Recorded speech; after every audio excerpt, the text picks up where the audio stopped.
Hey, what's up everybody? So 2015 anime season just ended. I thought I'd take this time to kind of recap the season, talk about the shows that I like, what I didn't like, which ones I dropped, some unexpected favorites.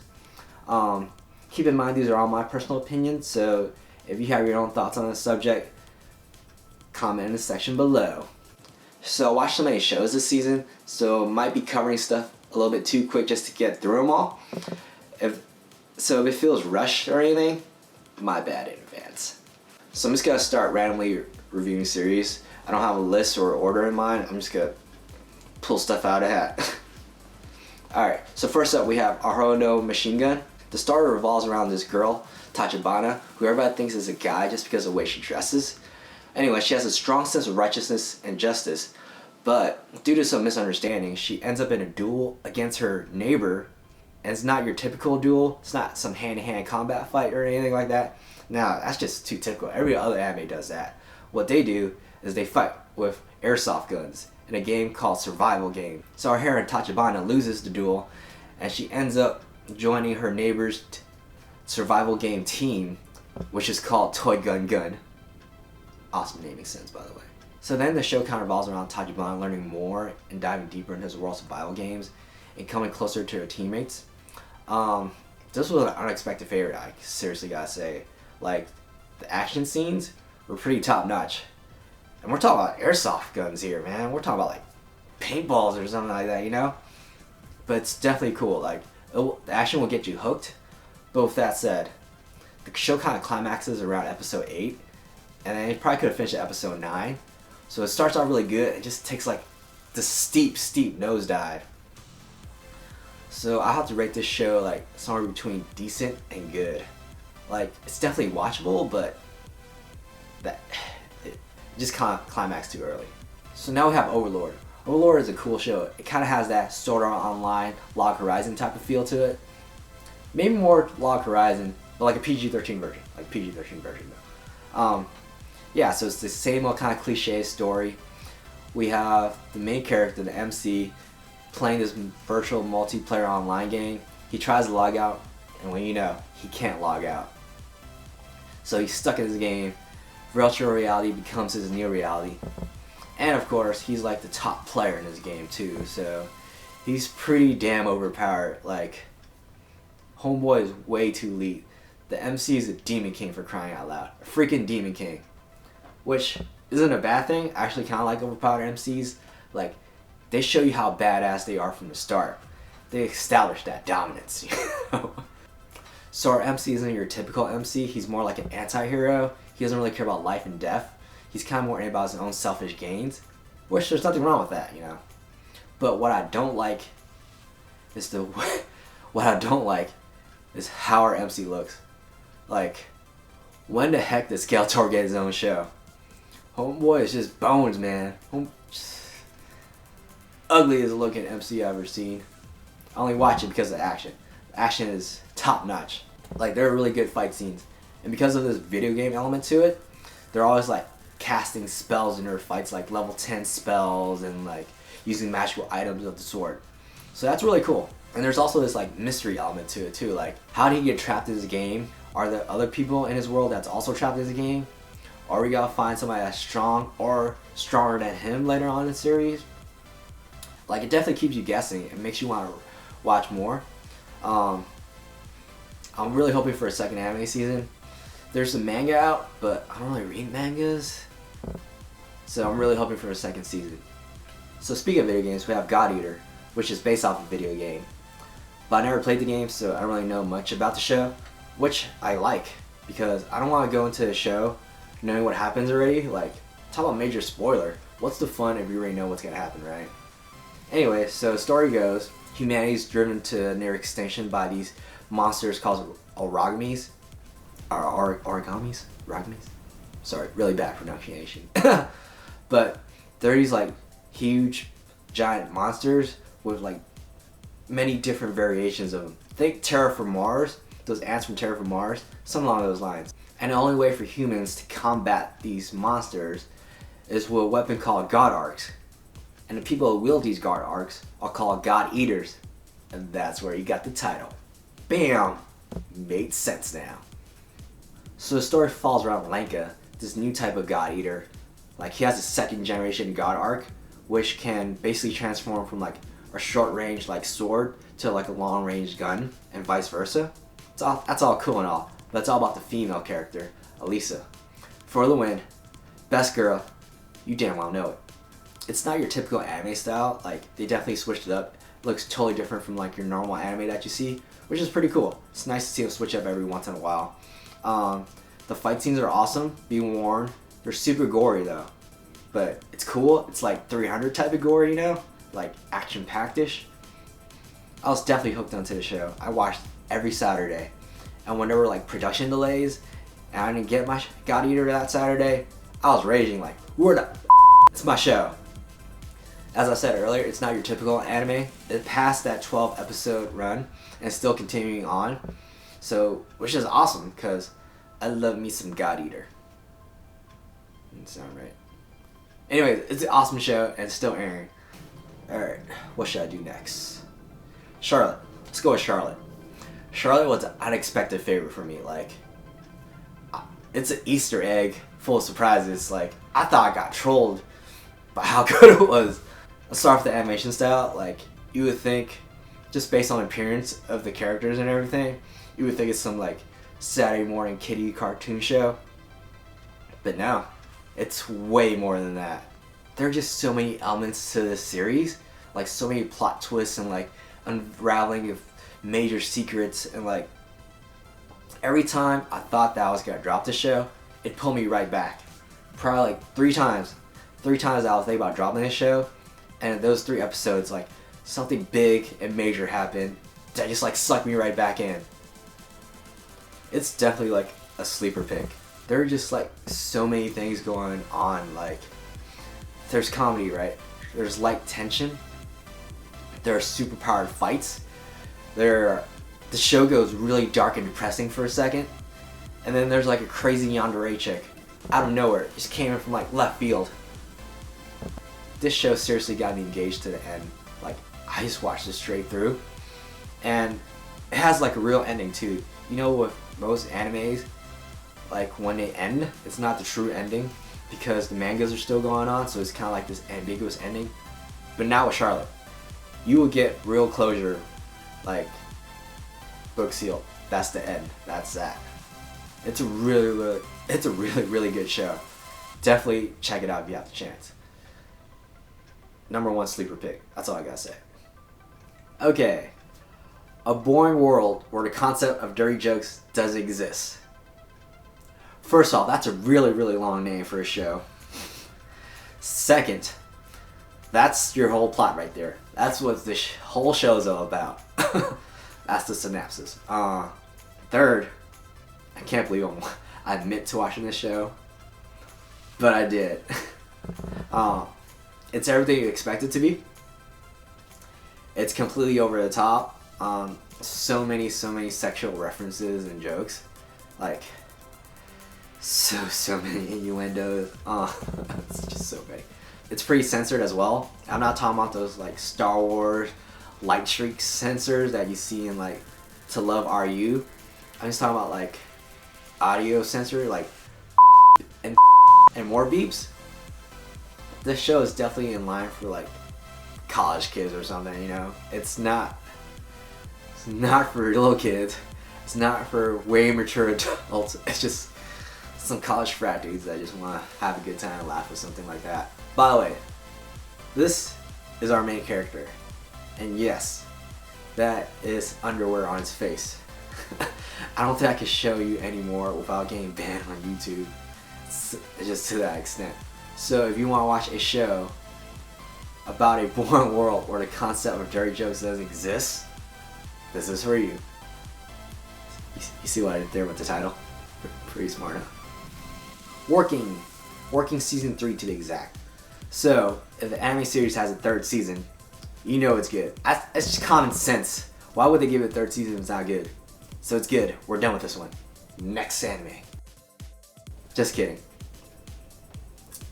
I watched season 1, I watched season 2, and season 3 did not fail.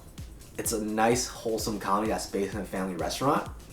There's no real plot to the show, none whatsoever. think of Friends or How I Met Your Mother or The Big Bang Theory, but like anime version of those sitcoms. That said, this third season is by far the best season that I've seen. There are just like so many character like unveilings or revealings, like introductions. We finally see what the manager's wife looks like. We finally see what Yamada's mom looks like. See what Tanakashi's mom looks like. And there's just so much character development this season and relationship developments as well. So this is definitely a nice, chill show. Like, I definitely recommend it. Just like, it's a nice, relaxing, chill comedy. It's good.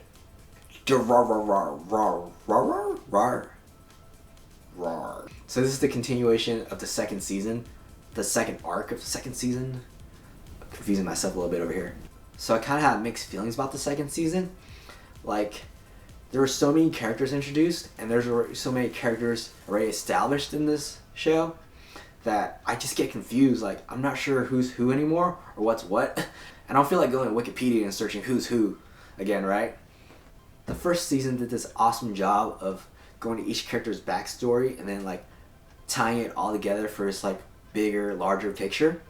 The second season kind of does that as well, but not as good to that extent. Nonetheless, still an okay show. I mean, it still has the characters that you grown to love in the first season. But you know how it is sometimes. The sequels just doesn't really live up to the hype. There's gonna be a third arc of the second season. It'll premiere in 2016, probably the winter season. So, Aquarion Logos. Even though it bears the Aquarion name, it has nothing to do with the first two series. It's its own standalone thing. And like the story is like the weirdest concept I've ever seen.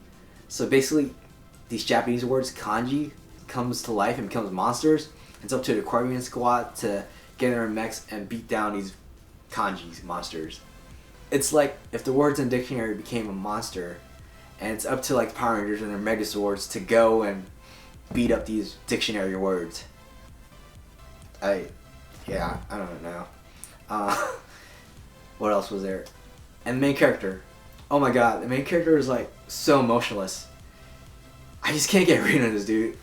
It's not my favorite type of MC.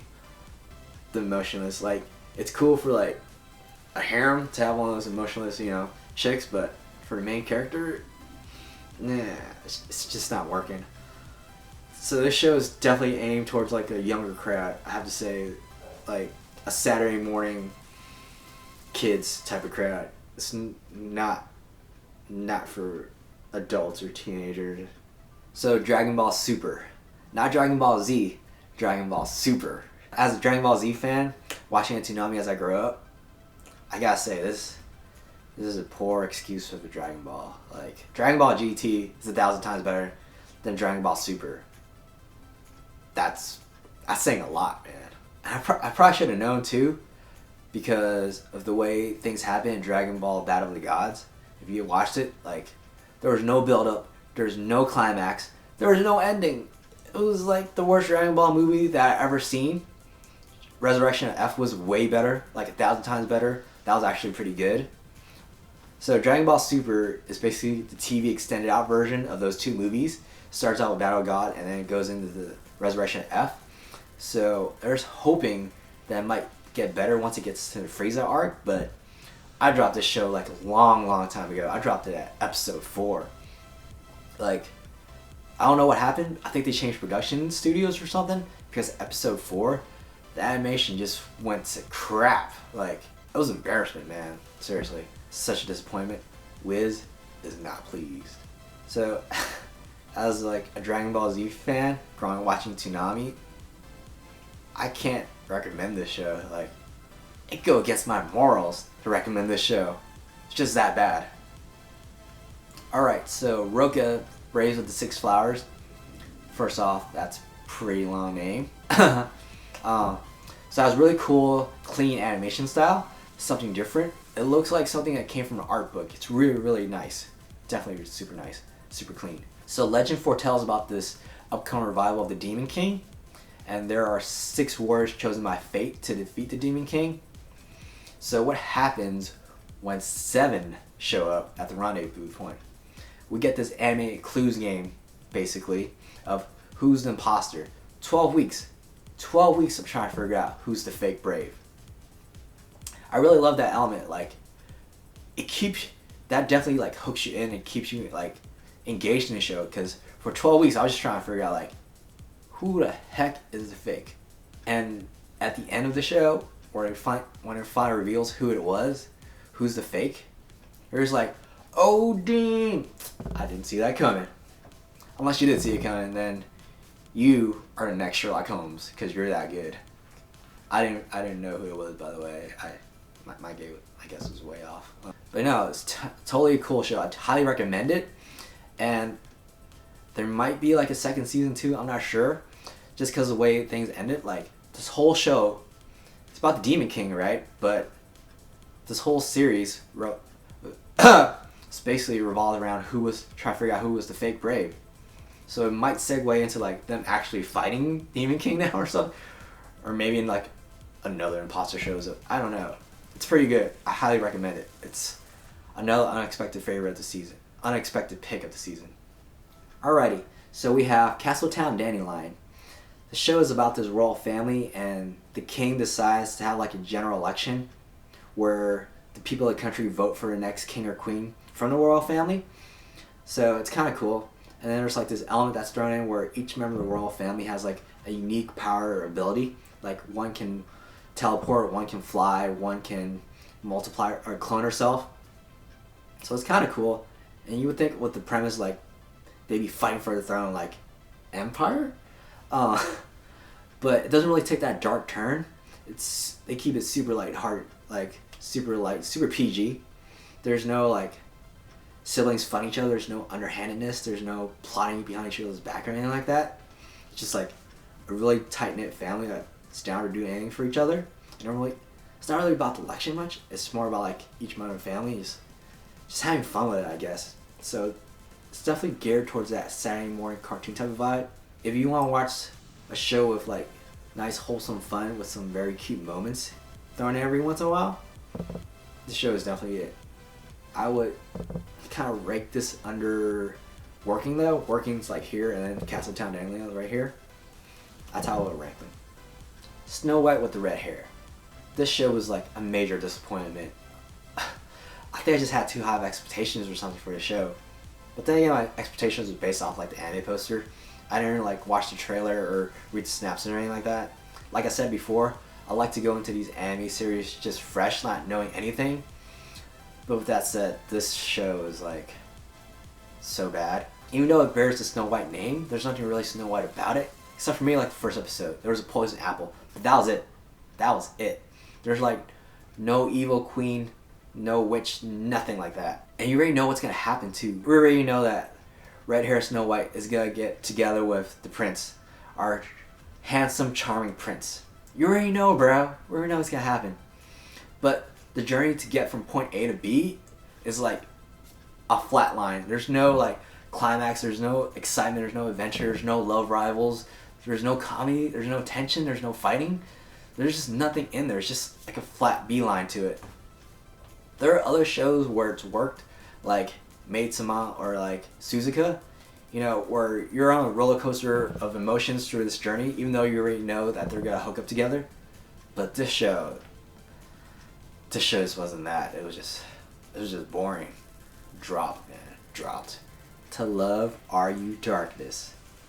For those of you that watched the To Love series, you already know. You already know what this show is. And for those of you that don't know what it is, it's just basically a super, super ecchi show. Like, way ecchi. I guess you need an ecchi show. Like, every anime season there's an ecchi show. I think last season was High School DxD. Well, this season is To Love Are You Darkness. Anyways, as the title says, Are You Darkness? It's basically revolves around the Yami arc, you know, our resident lollygoth. This season is supposed to be about her, but we don't really get to her story until like episode 10, which is way late into the season, very late into the season. So shows prior to episode 10 was just basically showcasing different girls in the harem plan, and just like, you know, Riko's interaction with them, and him getting like super outrageously hentai situations with each person. each female. I mean,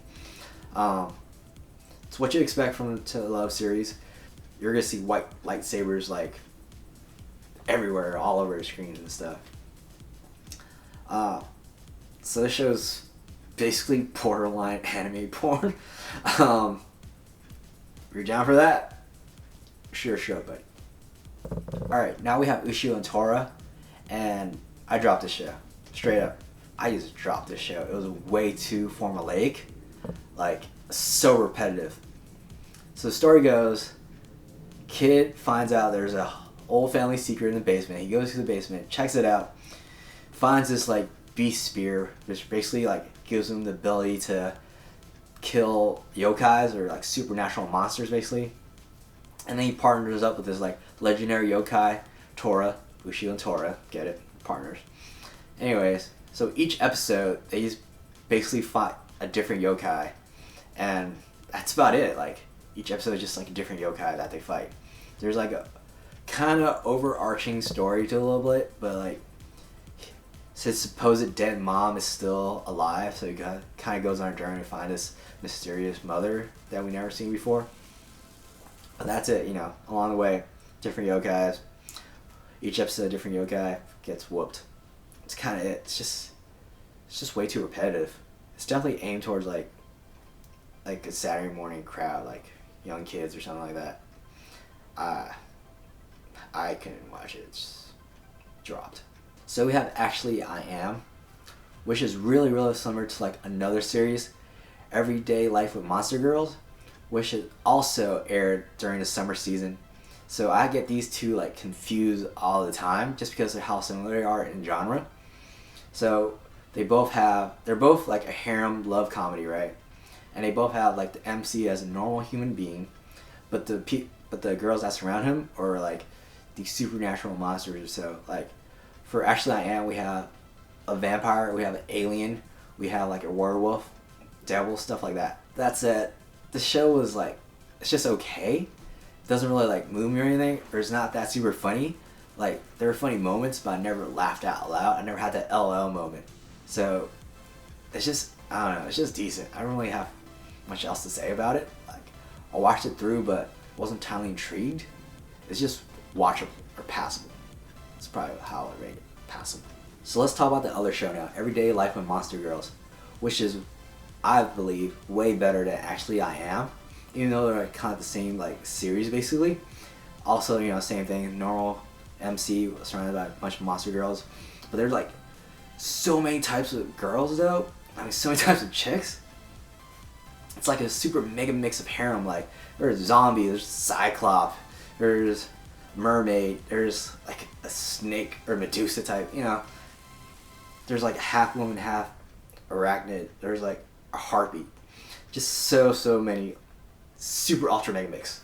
That's the word I use. That's the word I'm coming back to. Super ultra mega mix. And it's just like all around funnier. It's more engaging than Actually I Am. And I think it just might because there's a lot more ecchi to it. Like see boobs, lots and lots of boobs, big boobs too. But yeah, it's just overall like funnier, more engaging. And also at the end of each episode, there's like a little tidbit at the end, like kind of different types of monsters. There's like different types of mermaid, like shark people and like stuff like that. It's kind of interesting actually. So I definitely recommend Everyday Life with Monster Girls, and then Actually I Am kind of down here. So definitely check out Everyday with Monster Girls first, and then check out Actually I Am if you're bored or something. So Classroom Crisis. I didn't like it. I liked it for a second. Then I didn't like it. Then I dropped it. That was just how it is with that show. So this might be a pretty quick review. There wasn't really much to the show like that Charlotte had. It didn't have like the same elements. Where there were some reveals, but it just came at the wrong time, or it just wasn't big enough to kind of pull me back into the show and like keep me intrigued and engaged with the show for long enough to finish the whole season. Like it's just this kid that goes into this like corporate like school about making rockets and money, and you would think the rocket part would be cool, but there's like I think there's like a mecha element, but there's no mecha element to it. I don't know, man. Just dropped. I'm just gonna leave it at that. Just dropped. Now let's talk about Gangsta. Gangsta. This show will not disappoint. This is an awesome series. First off, the series takes place in Italy and not in Japan like most other anime series do. And the characters are like really multi-ethnic. It's really diverse. It's cool to see that diversity in a summer anime lineup. It's really nice to see.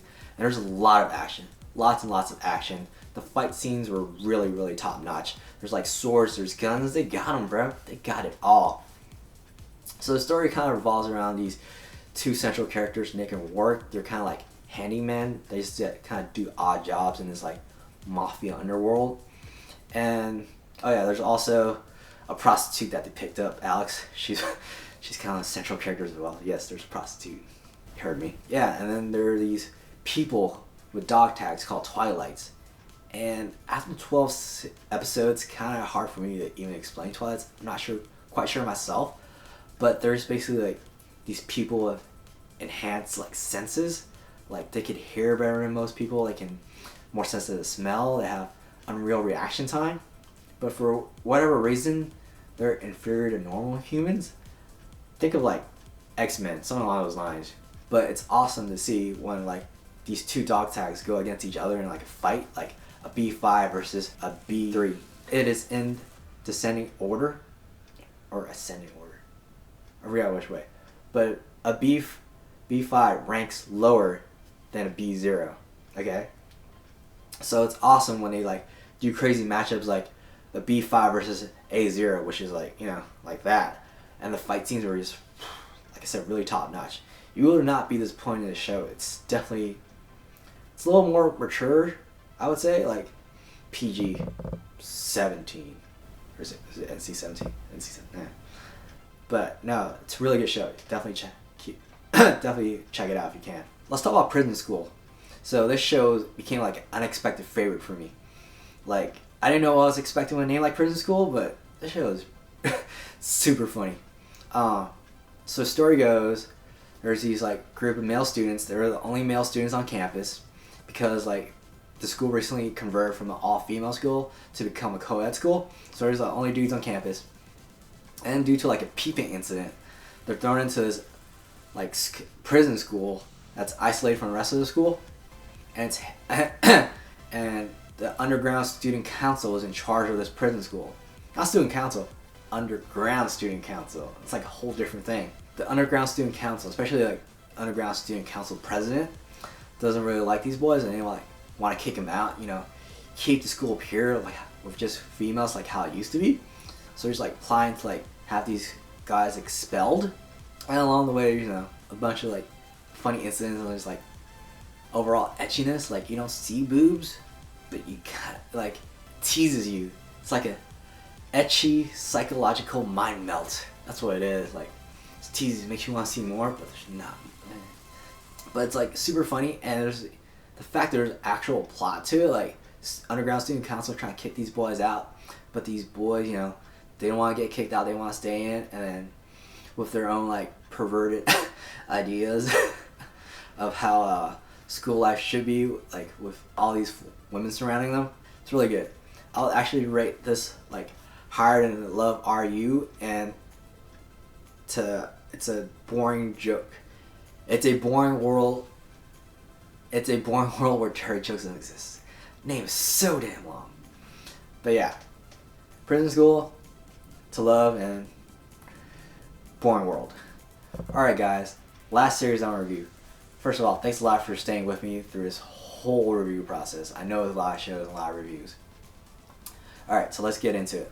Last show, Gate, thus the JSDF fought there. No moment long name. Its long names are like super confusing. But I have to say, Gate is probably my pick for the summer season. This is probably my favorite, hands down. It is my favorite. It's an awesome show, and then it's an awesome show, and it's coming back again, season 2, 2016. On that hype, because it's that good. It's an awesome show. Our MC for the show is like this otaku dude that works for the JSDF, Japanese Self-Defense Force. Anyways, like, he's a super otaku dude. He's like super lazy. He just wants to, like, you know, read his manga, play his games and stuff, which I can totally relate. That is life. That's otaku life. So he's like Aoharu or something, just shopping for some limited edition anime or something like that. I don't remember. But as he's like out there shopping, there are like these portals that open up and like these dragons and monsters fly through and just wreak havoc all over Japan. But thanks to his like quick thinking, he's able to save like majority of the citizens, and because of that, he gets promoted from the JSDF ranks. So he joins this expedition team, where he's like kind of like team leader or captain of. And it's awesome. So he goes through this portal where the monsters that originated from.